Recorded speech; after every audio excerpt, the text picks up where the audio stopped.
Welcome back children. तो हम शुरू करेंगे आज heritage of India chapter 1 social science का।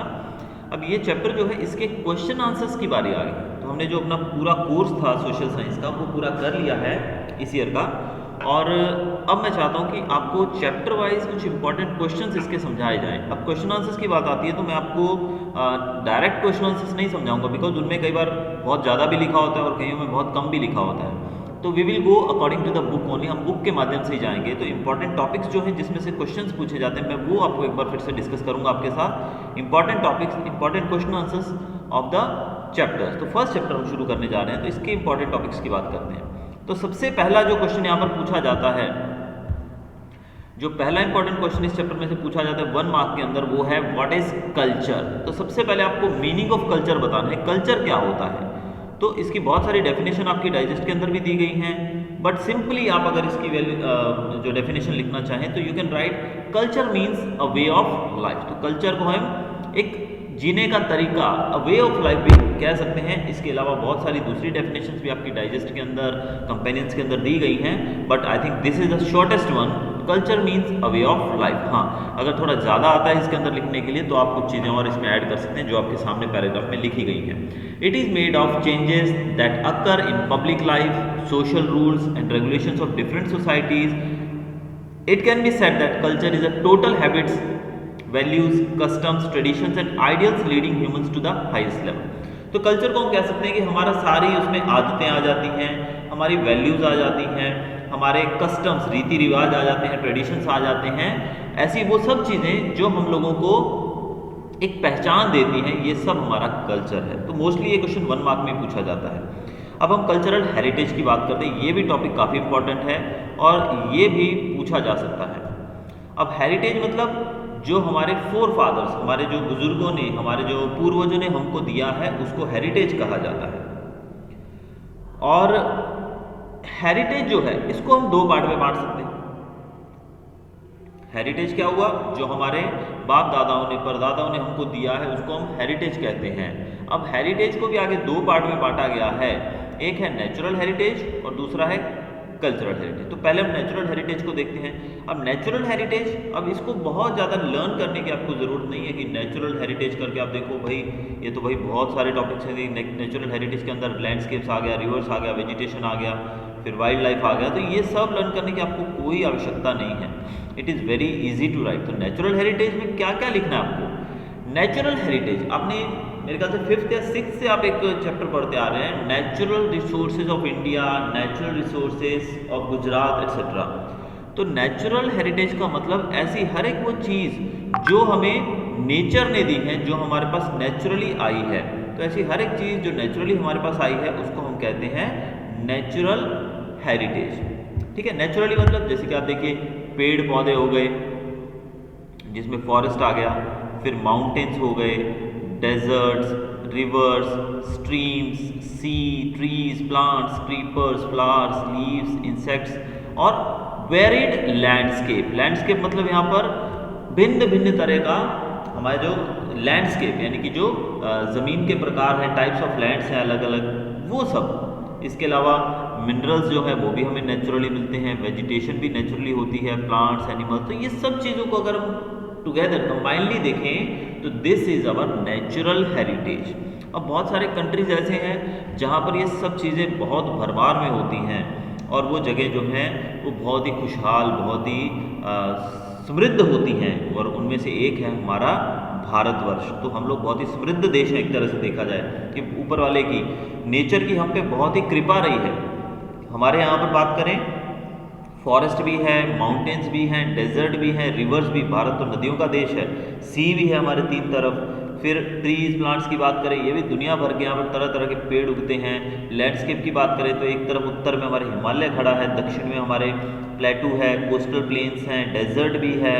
कच्छ डेजर्ट देखिए, it is a kind of desert. It's ऐसा डेजर्ट दुनिया में कहीं नहीं है, यहाँ पर सफ़ेद चादर बिछी रहती है नमक की। तो ऐसा जो डेजर्ट है वह कहीं नहीं है। तो हम कह सकते हैं ये सब हमारा नेचुरल हेरिटेज। इसके बाद इन्होंने इस क्वेश्चन को अलग अलग पार्ट्स में लिखा है। अब जैसे कि पहला टॉपिक आपने देखा लैंडस्केप। लैंडस्केप मतलब जो ब्यूटीफुल लैंडस्केप्स हैं, यानी कि जो सुंदर दृश्य हैं, जैसे कि पहाड़ी दृश्य, आप कश्मीर चले जाइए, कश्मीर को कहा जाता है धरती पर स्वर्ग। तो जब आप वहाँ जाएंगे तो वहाँ पर डल झील देखने को मिलती है, जो चारों तरफ है बर्फ़ से लदे पहाड़ हैं, बीच में आपको हरी हरी घास की चरागाह दिखाई देगी। तो मतलब वो सुंदर नज़ारा जो है, वहाँ पर तरह तरह के पशु पक्षी देखने को मिलते हैं अलग अलग। ऐसे ऐसे धार्मिक स्थल है हमारे वहाँ पर, अमरनाथ, बद्रीनाथ, केदारनाथ एट्सेट्रा। तो ये सब हमारा जो है लैंडस्केप में आता है, ब्यूटीफुल लैंडस्केप।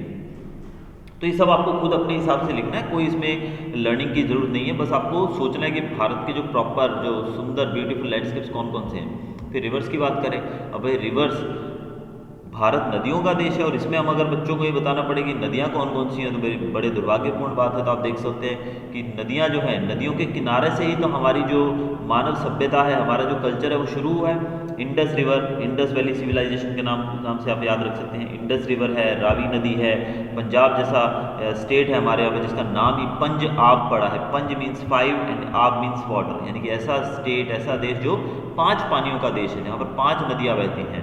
फिर इस पानी का उपयोग हम कहाँ कहाँ करते हैं, तो ये सब हम देख के बोल सकते हैं कि भारत जो है वो रिवर्स का कंट्री है, और रिवर्स जो है वो हमारा नेचुरल हेरिटेज है।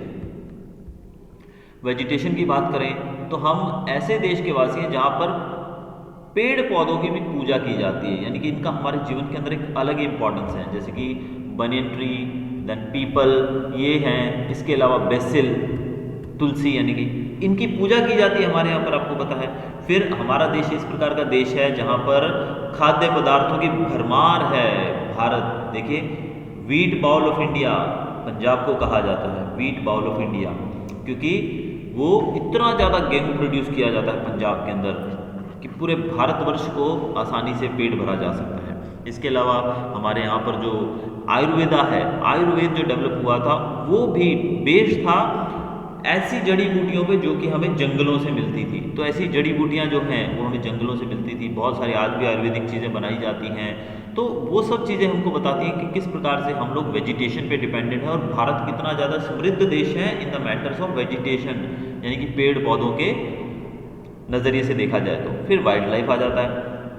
और वाइल्ड लाइफ की जब बात आती है तो भारत में भिन्न भिन्न तरह के प्राणी पाए जाते हैं। वाइल्ड लाइफ मतलब पशु पक्षी जो हैं, तो आप देखते हैं tiger, lion, elephant, rhino, foxes, bear, deer, sambar, rabbit, python, snake, mongoose, lizard, porcupine, यानी कि ऐसे ऐसे ऑर्गेनिजम्स जो हैं जो कि मतलब एक ही जगह पर इतने ऑर्गेनिजम्स का पाया जाना, ये हमारे लिए बड़ी ही खुशकिस्मती की बात है। आप देखिए पूरे एशिया के अंदर लायंस कहीं नहीं है, सिर्फ गिर फॉरेस्ट गुजरात के अंदर है, तो ये हमारे लिए बड़ी गर्व की बात है।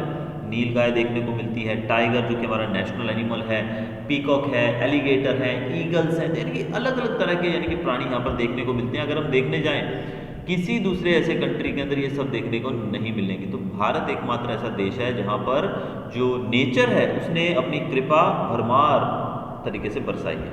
अब हम कल्चरल हेरिटेज की बात करते हैं। अब कल्चरल हेरिटेज में वो चीज़ें आ जाती हैं जो हमें हमारे पूर्वजों ने दी है। नेचुरल हेरिटेज हमें नेचर ने दिया है, कल्चरल हेरिटेज जो हमें दिया गया है किसके द्वारा, हमारे पूर्वजों के द्वारा। जैसे कि बहुत सारी ट्राइब्स आकर भारत में बस गई थी, जिनके बारे में हम आगे पढ़ेंगे अभी।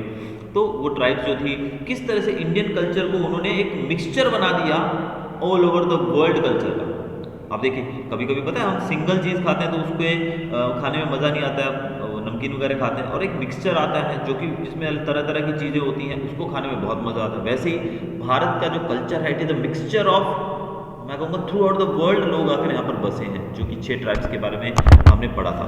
तो हमारा जो हेरिटेज है, कल्चरल हेरिटेज, उस मामले में भी हम बहुत ज़्यादा रिच हैं। यहाँ की जो बिल्डिंग्स बनाई जाती हैं, जो आर्किटेक्चर है, उसके अंदर हमें विदेशी झलक भी देखने को मिलती है। अब जैसे कि यहाँ पर बात की जाए, हमारा जो आर्किटेक्चर और स्कल्पचर है वो लगभग 5000 साल पुराना है। इंडस वैली सिविलाइजेशन जब हम खुदाई करते हैं ज़मीन की, आर्कियोलॉजिकल डिपार्टमेंट जो हमारा, तो हमें ज़मीन के नीचे से बहुत सारी ऐसी चीज़ें मिली हैं, जैसे कि मूर्तियाँ मिली हैं देवी देवताओं की, फिर ह्यूमंस की भी हैं, उसमें एनिमल्स की भी मूर्तियाँ मिली हैं, इस तरीके के सेवरल टॉयज़ भी मिले हैं जो हम पहले पढ़ चुके हैं, इस चैप्टर में डिस्कस कर चुके हैं। Even sculpture of bearded man, एक दाढ़ी वाला आदमी, ये जो स्टैचू आप देख रहे हैं ये, तो ये सब चीज़ें बताती हैं कि हमारा जो कल्चर है कितना रिच है, यानी कि हम लोग 5000 साल पहले ये सब चीज़ें कर चुके थे। ठीक है, फिर आप देख सकते हैं कि we look at the figure of bullock और lion in an inverted lotus of Mauryan. Mauryan era में लोटस के ऊपर, इन्वर्टेड लोटस के ऊपर हम लोग बुलक और लायन की स्टैचू देख सकते हैं, फिगर देख सकते हैं। फिर स्टैचू ऑफ गौतम बुद्धा जो कि कालखंड स्टैचूज ऑफ जैन तीर्थंकर्स वहाँ से हमको मिली हैं। फिर caves of Ellora of Rashtrakuta dynasty, यानी कि इसमें आपको वो चीज़ों के नाम लिखने हैं, वो बिल्डिंग्स, वो ऐसी ऐसी चीज़ें, मूर्तियाँ हो गई, भले टॉयज़ हो गए, भले वो हमारी हिस्टोरिकल मॉन्यूमेंट्स हो गए, तो वो सब चीज़ें हमें कहाँ से मिली हैं, वो हमारा कल्चरल हेरिटेज है। यहाँ पर देखिए बहुत सारे नाम दिए गए हैं जिसमें आप पैलेसेस के नाम लिख सकते हैं, ताजमहल, कुतुब मीनार, ये सब, लाल किला, रेड फोर्ट जो है, ये सब चीज़ें जो है ये हमारे नेचुरल हेरिटेज और कल्चरल हेरिटेज, इसमें कल्चरल हेरिटेज में हम इनको लिख सकते हैं। इसके अलावा आप जानते हैं कि हमारा लैंग्वेज जो है, स्क्रिप्ट है, डिस्कवरी ऑफ ज़ीरो, मैथमेटिक्स, फिर कैलेंडर्स, हमारे एस्ट्रोनॉमी के फील्ड में जो डेवलपमेंट की है वो, आयन की खोज भारत में की गई, लिटरेचर, रिलीजन, हमने पढ़ा था ना पिछले 4th चैप्टर के अंदर जो हमने जस्ट फिनिश किया, लिटरेरी हेरिटेज ऑफ इंडिया, कितनी सारी किताबें भारत में लिखी गई। और जैसे कि हमने पढ़ा था तूतीय हिंद, हमारे जो आमिर खुसरो जो थे वो भले किसी और कंट्री के थे, लेकिन वो बोलते थे कि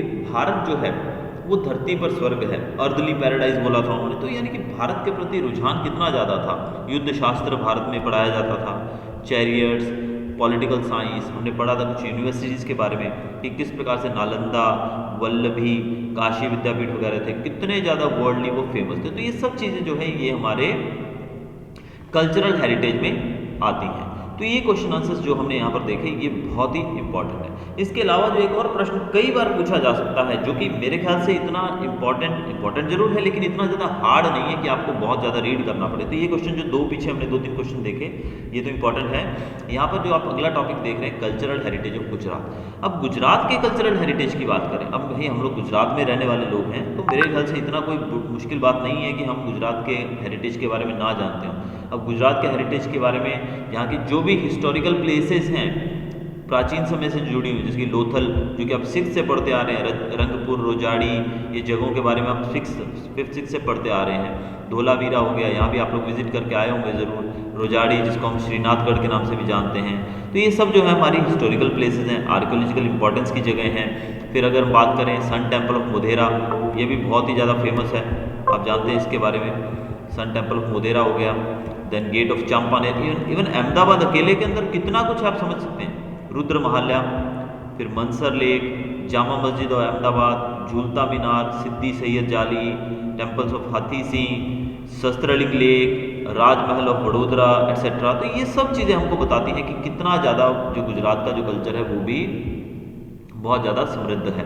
ठीक है, तो ऐसी कुछ चीज़ों के नाम, द्वारकाधीश टेम्पल इसमें हम नहीं भूल सकते हैं, फिर ज्योतिर्लिंग जो है 12 वो, फिर अंबाजी टेम्पल जो है वो, फिर शंकराचार्य, जगत गुरु शंकराचार्य जी, शारदा पीठ है इनका। तो ये सब चीज़ें हमको बताती हैं गुजरात के कल्चरल हेरिटेज के बारे में। तो ये भी एक इंपॉर्टेंट क्वेश्चन है जिसको मेरे ख्याल से कुछ भी आपको लर्न नहीं करना है, जस्ट एक माइंड में ये चीज़ें सेटअप कर लेनी है कि भाई ये चीज़ें हैं।